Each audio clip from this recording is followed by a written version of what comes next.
Okay, I know I skipped a few Fascist Fridays, but let's see if we can get this thing finished up. Okay, so for the sake of time, I'm going to be a little bit more on the nose this time around. Here we go. Fascists will go to extreme lengths to control their message. And when they're in power, they actually have a lot of tools available to exploit.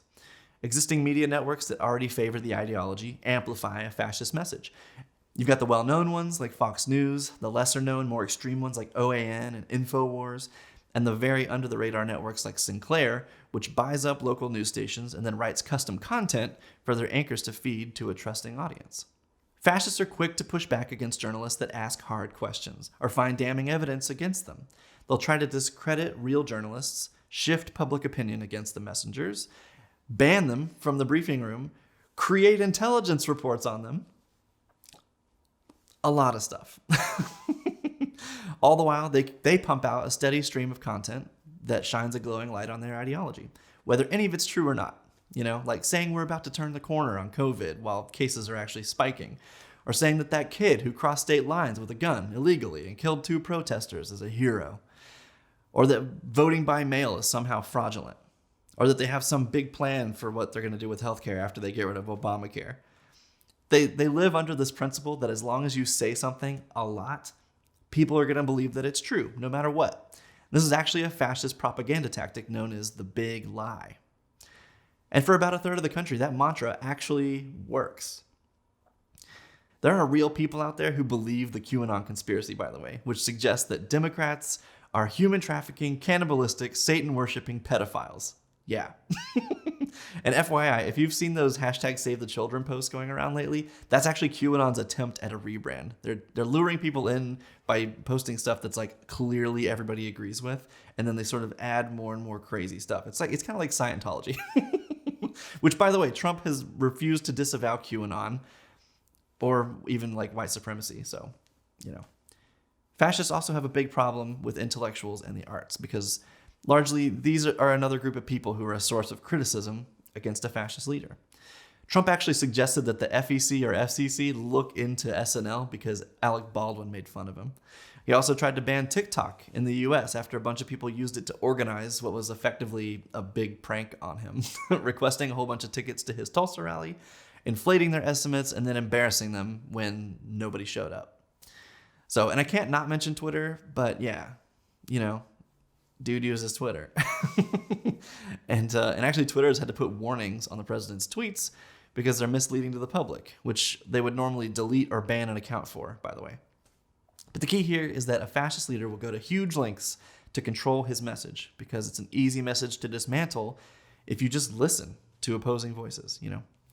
Nazi propagandist Joseph Goebbels, I know, put it like this. It thus becomes vitally important for the state to use all of its powers to repress dissent. For the truth is the mortal enemy of the lie, and thus by extension, the truth is the greatest enemy of the state. Yeah. On the COVID front, having done such a monumentally bad job handling the pandemic puts Trump in a tough spot. At this point, his only options are really to either admit that he did a bad job, which he won't, or to pretend that he actually did a good job and that he knows better than scientists, going as far as to even mock his opponent for saying he would listen to scientists. People in traditional positions of authority, like scientists, split the unquestioning dominance a fascist is accustomed to. And so even when they can help a fascist, those people are met with visceral resistance. So there's not really any economic policy that could be described as inherently fascist, but when they're in power, fascists tend to support whatever economic system that they perceive will help them the most. This almost always comes down to protecting corporate power and suppressing labor power. So we're talking about like passing tax cuts that overwhelmingly favor the wealthy and corporations. We're talking about rolling back regulations that protect workers' pay, things like weakening overtime protections for workers and gutting regulations that help people in the service industry from having their tips taken away by their employers. So the Trump administration flipped sides in a case called Murphy Oil versus NLRB, actually swinging in support of corporations. So basically the case is about whether companies should be able to have mandatory arbitration clauses in their employment contracts. So that means that like if somebody wants to get a job, they have to sign a contract saying they will never file a class action lawsuit against their employer. So it's pretty clearly anti-worker. In 2017, this administration also blocked the workplace injury and illness record keeping rule, which is like, so when people are injured at work or get work-related illness, employers used to have to document those events for OSHA, who would investigate. But now, employers don't have to keep records of these events, so learning from them and preventing future injuries and deaths or illnesses is harder to do. More recently, one of the key reasons we haven't seen another COVID relief bill is because congressional Republicans keep trying to include liability protection for employers. So if included, that little slice of the bill would actually allow companies to force employees back to work during a pandemic and then be protected from legal harm when their employees get COVID. So the list goes on, but let's move along to the last characteristic of fascism that we're going to talk about. Since fascists don't act on behalf of the people, they know they can't win in a fair election. There are a few things that they can do to help keep themselves in power, though. They can keep people from voting, they can keep votes from counting, and they can spread doubt in the legitimacy of election results. In Florida, a law was passed to give people with felony convictions the right to vote after they'd served their sentences. And then Republicans swiftly jumped in, blocked them from voting if they had unpaid fines. Basically a poll tax. Here in Texas, Governor Abbott tried to reduce the number of ballot drop-off locations to 1 per county, and then even the one good thing he did for voting, adding a week to the early voting schedule because of COVID, was challenged in court by other Texas Republicans who wanted to invalidate all the ballots cast in the first week of early voting.